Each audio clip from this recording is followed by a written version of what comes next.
Hey, I'm back again for round 3. Are you as excited as I am? I hope so.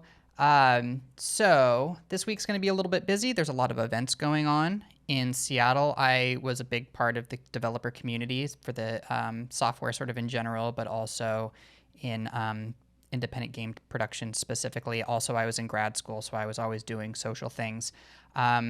For a little while since I moved to Los Angeles, I was going to some events, but then COVID happened and a lot of them sort of disappeared, and they're starting to come back, but I'm sort of making myself get back out into the world and spending time around my peers. I find that it's a great motivator if you're trying to develop something on your own.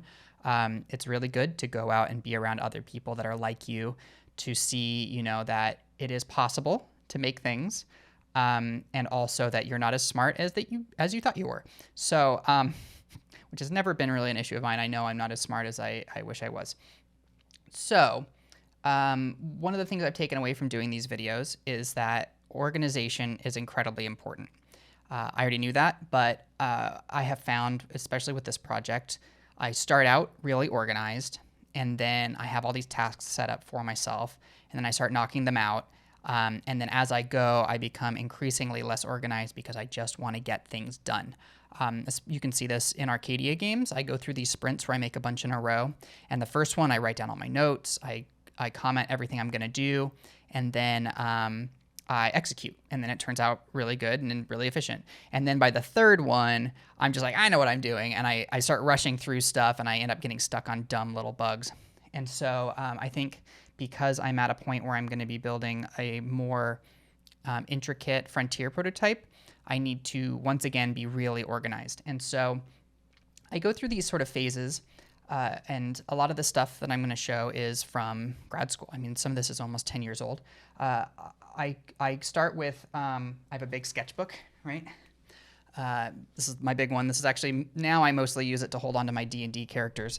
But so you can kind of see like the stuff that I do, like a lot of sketches of they're like charts, really. You can see, I mean, this is going to be really hard. This microphone is always in my way.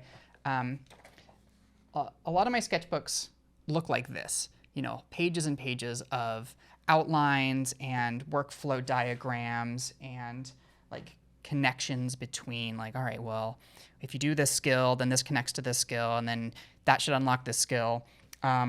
That's my big sketchbook. It's probably the least interesting of all of them. My little purple one has a lot of stuff, like written notes. It's got, this is like a sketch of the map I showed in Frontier. It actually looks fairly similar to the one that I ended up with. This, I think, is a diagram of how quest dialogue is organized. Because if you do a quest for this character, you complete it, then that opens up a quest for the same character, but also another quest for a side character, and then you do both of those quests, and that unlocks a third thing. And so, having a diagram is really useful. I mean, just pages and pages of this stuff. I also, and that sketchbook is entirely full. I've got the green one. The green one has a lot of Frontier stuff in it, a lot more like thematic. Oh, there we go, like play a song with a bird. Here's the lake, more like drawing sketches. And so I tend to just sit down at like a coffee shop and just draw, like let my brain empty it out on the page. And I try not to look back on other pages. Like I don't look at yesterday's work. I start over. And what I find is that if I write the same thing a couple days in a row, that means that's something that should probably stick around and I should investigate further. Some stuff doesn't make it in again. Some stuff I forget about. And usually that's the kind of things that, might not really matter that much. And so once I filled out those sketchbooks, I tend to move over to Illustrator and start like sketching it out more like in the style of the game. So if we look here at, this is like what my Illustrator files end up looking like. They're huge. I like to keep everything on one big page, and I have all of these little canvases around it. But this one is really old. You can tell how old these are based on the color gray. And so when I first started this, the darkest color I had on the site was 54354. right? Sometimes it's like 3A, 3A, but it's a little bit too gray. It looked fine on one of my monitors, and then when I noticed when I moved over to the other one, it was entirely too light and looked terrible. So now the darkest gray is 2626, which I think is probably, is this one that color? Nope, that one might be 3A. But so I've made it a little bit darker, and I find that it helps things pop a little bit more. And so what doing it this way helps you do is maintain sort of like a consistency visually across different elements, so that if you're going to make something new, you can see it next to things. And you can, this one's kind of interesting, like back before the skills were in radial, radial bars, they were in just straight kind of like these slanted lines. And in some ways I like this more. I think it's got more energy, it's got a forward momentum, it feels a little bit cleaner. I like the big numbers. You know, it might be time to reinvestigate doing it this way again. But if you go a little farther in time, you can see this is, make sure it's actually showing up. Yeah, so this is a more recent folder. You can see here are all of the different buttons for the website for choosing a game to play. Here are the instruction manuals for some of the different music games, and then the big list of skills. Right, so here's the physics ones, the biology ones, the math ones. These are the ones that are associated specifically with games. I try to keep everything to like the rainbow colors, right? I've got red, orange, yellow, blue, green, indigo, violet. Indigo is kind of becomes the catch-all for non-educational topics, right? Because chemistry is, I think, yellow, or chemistry is orange. And then, so all those other colors go towards, you know, science and, I guess they're all science topics. Let's see. And then, oh, back down. And then these are the ones I use for the actual games. But you can see, like, here are all of these different buttons I use across different things. And I just like to keep them together. There is a downside to working like this. One is that these files get really heavy. So you can see when I'm scrolling around, there's kind of a drag for it. It ends up using up a lot of memory to move around. And then also, if something goes wrong, you can be in a little bit of trouble. I back up these all the time. As soon as I feel like something might happen that's not good, I will make a copy and start working off of the copy, or I'll start over and just bring over like things of that represent like the stroke width I like, the colors that I'm using, some visual elements to draw from. But this is a good case. Like, this is one I use for website, and like, so these are the buttons for the stores, and you can see like this is me trying out different versions. Where should I put the amounts? Should I put the level up here? Should it be gray? Like, I just do hundreds of different things in different little canvases and try them all out. And then I usually just keep the ones I'm not using, because sometimes I look at them later and I like them. So what happened with this specific file, you can see that there was probably a crash or some sort of error, and it took my attribute buttons and it copied them all throughout this page. And so they're on top of everything. And so, like I was saying, for organization, how important it is, these aren't all on other layers. If I had kept things separated on layers like I used to when I was really focused, I could have just selected this layer and deleted it and they would all be gone. But so I probably removed half of the ones that were on here, and they're just covering anything or everything. So if I want to mess around with something or look at what I had written before, I have to remove all of these individually, and they're not even grouped up. So this was a huge oversight on my part. And I'm really paying for it. And even within making these videos, it's really important to keep your files in places that you are going to remember and are organized logically. And so, for instance, for these videos, you know, I record on my camera, I move that file to a folder, the audio is recorded in a different folder with a different program, and then the screen caps are also a different program. And when you bring them into Premiere, they are in a file structure that are specific to Premiere. They're unrelated to the folders that the individual files are held in. So there's all this redundancy, and it gets really confusing. Whereas with like Unity, all of it is it's analogous. So like if it's in the folders, it's in Unity in the same folders, and it's so much more convenient.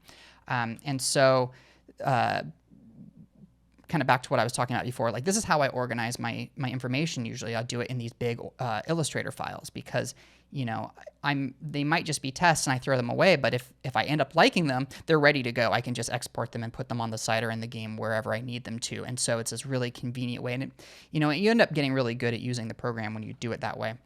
And so that's my next step. And then I start putting these things into place. And then what I end up doing, we'll do this next. So the next step is to go into a program like Notion. This is a website, notion.so. You can try this out. It's kind of like Jira or Trello. It's like a place where you can organize tasks. And so like Moonlight Press has a project. It has a bunch of different pages. This is the Arcadia page. And you can see these are all the different Arcadia games I have done or are working on. And so like the music games, the green ones mean that they're done, they're on the website, you can play them, they're ready to go. So you can see these are all the games that are just like anyone can play. Then you see like the purple ones, these are the early access games because I feel like they need a little bit extra polish before I just put them out into the wild. The red games are ones that I think I have designs for them and I have the art assets, but I don't think that it's prudent to work on them quite yet. Some of them I have prototypes for, but they're sort of like, pushed back a little bit.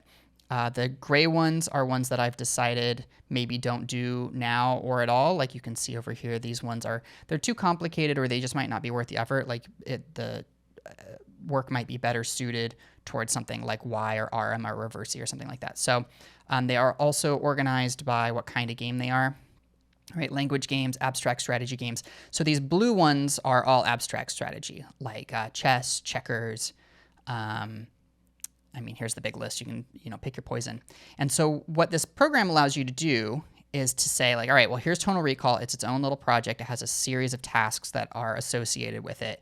And so, right, like here's the page for the rules. I haven't gone through all of these and filled them all out yet. I've mostly been getting them so that they have their icons. Each has its own Git repository so that I or anyone who maybe wants to volunteer or try out making one of these games themselves can access what's already there and build on it. But so what I really need to do is to go through each one of these games and write out everything that needs to be done. And so, whether that's, I think, some of these I have just started working on this. I'm in nowhere close to even, I'm not even going to say done, like I'm still looking at stuff. But this is what I'm sort of how I go about this next phase of organization is I go through all my notes. I go through the website, I go through the games, and I just take thousands of notes. I say, this is something I want to get done, and then just put them all on the page. And then I'll go through a second round and start eliminating things or sorting them based on whether I think they're worth the time, whether they're too difficult, whether I'm capable of doing them. But you can see, like, I set these all up like 2 months ago, and I haven't looked at them since. So I don't actually know which ones are really organized and which ones aren't. But so what matters for these is that I do actually have all the artwork and I do have the project set up. I just don't have, I couldn't just assign this to someone and say, here, do it. I still need to go through a round of note taking. And so this is what I'm going to be working on for probably a week. So these diaries are probably going to come a little bit slow for a little while, unless I come up with like a task that I might do that's visual or interesting. I like maybe make a radial menu for Frontier. It's been kind of on my mind, so I might take some time to do that. But what I should be doing is not that. I should be writing it down and then going through it, piece by piece based on value and difficulty. And so in 2 to 3 weeks, we'll come back and I'll show this again, because you can even see like within Frontier. Here's the subtopics, but I haven't even gone through and removed the template things. Notion is really cool because you can do a lot of different things with it. It's not just about task management.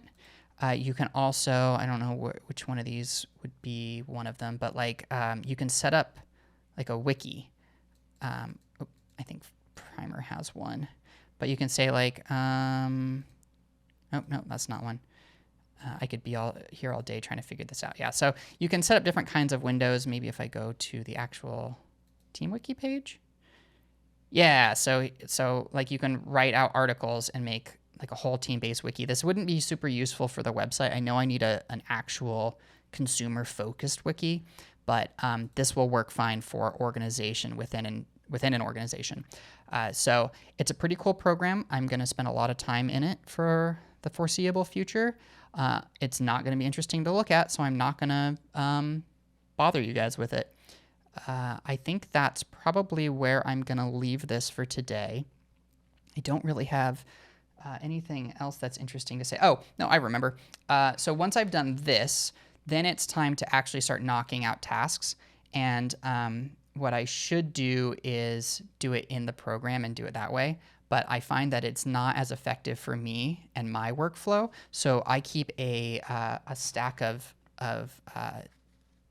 note cards. What are these? 3x5 inch note cards. And I write down sort of like, I can't see it because it's overexposed. Can I get it up there?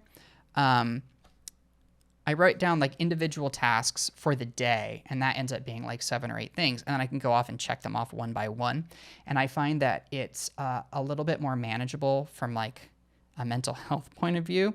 Because I was like, okay, it's 7 things. If I can get done half, then great. But I find that for me, I end up doing twice as much if I have smaller increments to work on. So I recommend trying that out, just writing things down on a note card. And then if you feel overwhelmed, just throw the note card out. Just throw the note card out. And so the final stage of all of this, and this is how I know I'm in a really good place, is when I start writing stuff down on mail. That's how I know my mind's moving at 100 miles an hour. I need to write something down really quick, and then I just start knocking that stuff out. So if I move from note cards to mail, that means I am doing good. So yeah, I think that's it. I'm not going to bore you with any more of this stuff because it's really easy to ramble. And so I will see you next time.